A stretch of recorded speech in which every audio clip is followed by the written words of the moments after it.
I greet you this morning, especially Les the young saludo esta mañana especialmente a los jóvenes, los que estén aquí en el centro de conferencias y los que se han reunido por todo el mundo. La suya es una generación escogida. Y como el Elder Holland me dirijo especialmente a ustedes. Hace muchos años, durante una visita a nuestra familia en Florida, pasó un tornado no muy lejos de donde estábamos, aunque no fue tan intenso como el de la historia del Elder Rasband. Una mujer que vivía en una casa rodante corrió a refugiarse en el cuarto de baño mientras la casa empezaba a temblar.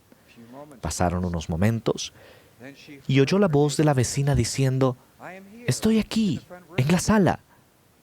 Salió del baño y, para su gran asombro, descubrió que el tornado había levantado y trasladado su casa por el aire y la había depositado encima de la casa rodante de su vecina.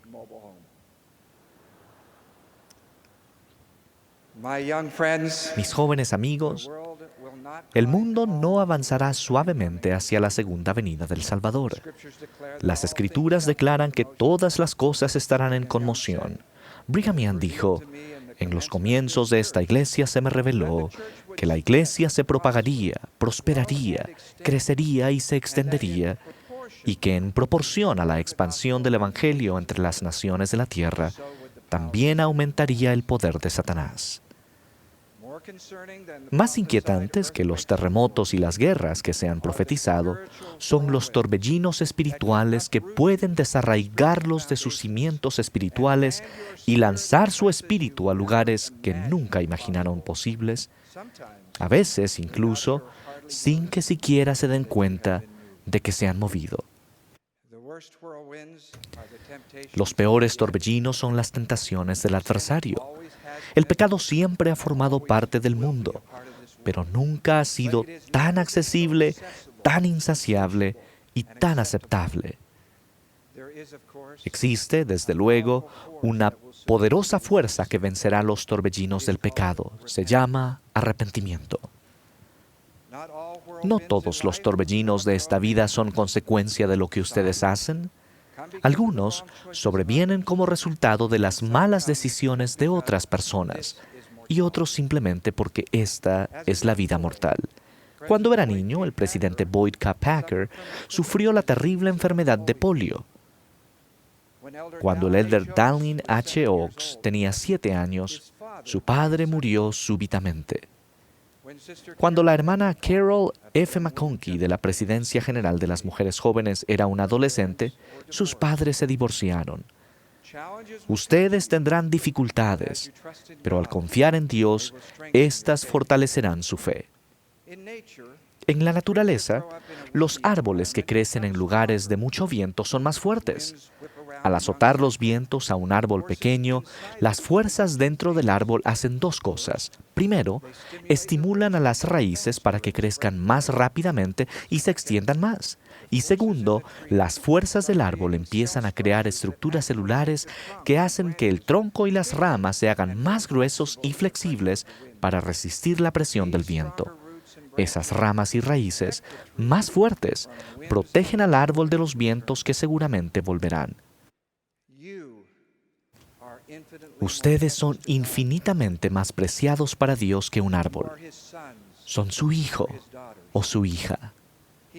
Él creó su espíritu fuerte y capaz de ser resistente ante los torbellinos de la vida.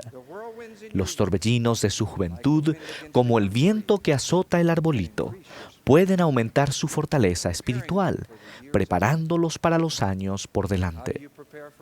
¿Cómo se preparan para los torbellinos que los azotarán?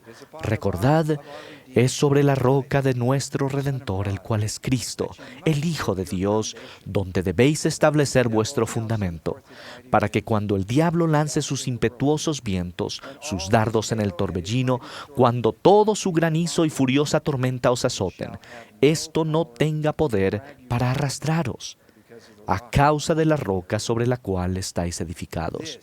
Esa es la manera de mantenerse a salvo en los torbellinos. El presidente Thomas S. Monson ha dicho: si bien antes las normas de la Iglesia eran mayormente compatibles con los de la sociedad, ahora nos divide un gran abismo que cada vez se agranda más. Para algunas personas, ese abismo provoca fuertes torbellinos espirituales. Permítanme ofrecer un ejemplo. El mes pasado, la primera presidencia y el Quórum de los 12 publicaron una carta para los líderes de la Iglesia en todo el mundo, parte de la cual dice: los cambios en la ley civil no modifican ni pueden cambiar la ley moral que Dios ha establecido. Dios espera que defendamos y guardemos sus mandamientos pese a las opiniones o tendencias divergentes de la sociedad. Su ley de castidad es clara. Las relaciones sexuales son correctas únicamente entre un hombre y una mujer que estén legal y lícitamente casados como esposo y esposa. Los exhortamos a que analicen la doctrina que se encuentra en la familia, una proclamación para el mundo. Mientras que el mundo huye de la ley de castidad del Señor, nosotros no. El presidente Monson dijo: el Salvador de la humanidad se describió a sí mismo diciendo que estaba en el mundo sin ser del mundo. Nosotros también podemos estar en el mundo sin ser del mundo, al rechazar los conceptos falsos y las enseñanzas falsas y ser fieles a lo que Dios nos ha mandado. Aunque muchos gobiernos y personas bien intencionadas han vuelto a definir el matrimonio, el Señor no. Desde el comienzo, Dios dio comienzo al matrimonio entre un hombre y una mujer, Adán y Eva. Él delineó los propósitos del matrimonio para que fueran mucho más allá de la satisfacción y realización personales de los adultos, a lo que es más importante: fomentar el ambiente ideal donde los niños pudieran nacer, ser criados y educados. La familia es el tesoro de los cielos. ¿Por qué continuamos hablando de esto? Como dijo Pablo, no mirando nosotros las cosas que se ven, sino las que no se ven. Como apóstoles del Señor Jesucristo, tenemos la responsabilidad de enseñar el plan de nuestro Creador para sus hijos y de advertir sobre las consecuencias de ignorar sus mandamientos. Hace poco hablé con una Laurel de los Estados Unidos. Cito del correo electrónico que me envió. Algunos de mis amigos de Facebook empezaron a anunciar este año pasado su oposición con respecto al matrimonio. Muchos estaban de acuerdo con el casamiento entre personas del mismo sexo, y varios jóvenes santos de los últimos días indicaron que les había gustado los mensajes. Yo no hice ningún comentario. Decidí anunciar respetuosamente que creo en el matrimonio tradicional. En el perfil, junto con mi fotografía, agregué estas palabras: yo creo en el matrimonio entre un hombre y una mujer. Casi inmediatamente empecé a recibir mensajes que decían: eres egoísta, eres despectiva. Una me comparó con una esclavista. Además, recibí este mensaje de una buena amiga que es también miembro firme de la iglesia. Tienes que ponerte al día con los tiempos. Las cosas están cambiando y tú también deberías cambiar. No respondí, dijo ella, pero tampoco retiré mis declaraciones. Ella concluyó: a veces, como el presidente Monson, tenemos que permanecer firmes aunque estemos solos. Esperemos que los jóvenes nos mantengamos firmes y unidos en ser fieles a Dios y a las enseñanzas de sus profetas vivientes. En especial deberían preocuparnos quienes luchan con la atracción hacia el mismo sexo. Es un torbellino de enorme fuerza. Quiero expresar mi amor y mi admiración por aquellos que con valor afrontan esta prueba de fe y se mantienen fieles a los mandamientos de Dios. No obstante, todas las personas, sin importar sus decisiones o creencias, merecen nuestra bondad y consideración. El Salvador nos enseñó a amar no solo a nuestros amigos, sino también a quienes no estén de acuerdo con nosotros, e incluso a quienes nos desprecian. Él dijo: Porque si amáis a los que os aman, ¿qué recompensa tendréis? Y si saludáis a vuestros hermanos solamente, ¿qué hacéis de más? El profeta José Smith nos advirtió, no piensen que tienen más rectitud que otras personas, y nos aconsejó que ensanchemos nuestros corazones hacia todo hombre y mujer hasta que sintamos el deseo de llevarlas sobre nuestros hombros. En el Evangelio no hay lugar para el escarnio, la intimidación ni la intolerancia. Si tienen una pregunta sobre la guía de los líderes de la iglesia, por favor conversen sobre sus dudas sinceras con sus padres y sus líderes. Necesitan la fortaleza que viene de confiar en los profetas del Señor. El presidente Harold B. Lee dijo, la única seguridad que tenemos los miembros de esta iglesia es aprender a prestar oídos y obedecer las palabras y los mandamientos que el Señor dará por conducto de su profeta. Habrá algunas cosas que requieran paciencia y fe. Es posible que no les guste lo que dicen. Puede que contradiga sus opiniones políticas o sociales. Puede que interfiera con su vida social. Pero si escuchan esas cosas como si viniesen de la propia boca del Señor, las puertas del infierno no prevalecerán contra vosotros, sí, y Dios el Señor dispersará los poderes de las tinieblas de ante vosotros. Otra poderosa protección de los torbellinos de la vida es el Libro de Mormón.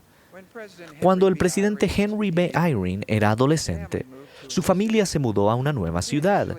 Al principio, la mudanza le resultó desagradable y se hizo de pocos amigos. No se sentía parte del grupo de estudiantes de la escuela secundaria. Los torbellinos giraban a su alrededor. ¿Qué hizo él? Puso toda su energía en estudiar el Libro de Mormón, en el cual leyó varias veces. Años más tarde, el presidente Eyring testificó, me encanta volver al Libro de Mormón y beber de él profundamente y a menudo. Es el testimonio escrito más poderoso que tenemos de que Jesús es el Cristo. El Señor les ha dado otra manera de mantenerse firmes, un don espiritual más poderoso que los torbellinos del adversario. Él dijo, permaneced en lugares santos y no seáis movidos. Cuando yo era adolescente había solo 13 templos en la iglesia. Ahora hay 142. El 85% de los miembros de la iglesia vive dentro de un radio de 320 kilómetros de un templo. El Señor les ha proporcionado este don espiritual que es mucho más poderoso que los torbellinos del adversario. El Señor ha dado a su generación mayor acceso que a cualquier otra generación en la historia del mundo. ¿Han estado alguna vez en el templo vestidos de blanco esperando para hacer bautismos? ¿Qué sintieron? En el templo hay una sensación tangible de santidad. La paz del Salvador domina los agitados torbellinos del mundo. Lo que sienten en el templo es un modelo de lo que querrán sentir en la vida. Busquen los nombres de sus abuelos, abuelas y primos distantes que ya se han ido y lleven esos nombres al templo. Al averiguar sobre sus antepasados, descubrirán modelos en cuanto a la vida, el matrimonio, los hijos, modelos de rectitud y de vez en cuando, algunos modelos que querrán evitar. En el futuro, en el templo, aprenderán más sobre la creación del mundo, sobre las normas de vida de Adán y Eva, y lo que es más importante, sobre nuestro Salvador, Jesucristo. Mis jóvenes hermanos y hermanas, cuánto los amamos, admiramos y oramos por ustedes. No dejen que los torbellinos los derriben. Estos son sus días para permanecer fuertes como discípulos del Señor Jesucristo. Establezcan sus cimientos más firmemente sobre la roca de su Redentor. Atesoren más cabalmente su vida y sus enseñanzas incomparables. Sigan su ejemplo y cumplan con sus mandamientos con más diligencia. Cíñanse más profundamente a su amor, su misericordia, su gracia y los potentes dones de su expiación. Al hacerlo, les prometo que verán los torbellinos como lo que son: pruebas, tentaciones, distracciones o desafíos que les ayudarán a crecer. Y al vivir dignamente año tras año, les aseguro que sus experiencias les confirmarán una y otra vez que Jesús es el Cristo. La roca espiritual bajo sus pies será sólida y segura. Se regocijarán de que Dios los haya puesto aquí para ser parte de las preparaciones finales del glorioso regreso de Cristo. El Salvador dijo: no os dejaré huérfanos, vendré a vosotros. Esta es la promesa que Él les hace. Sé que su promesa es real. Sé que Él vive. En el nombre de Jesucristo. Amén.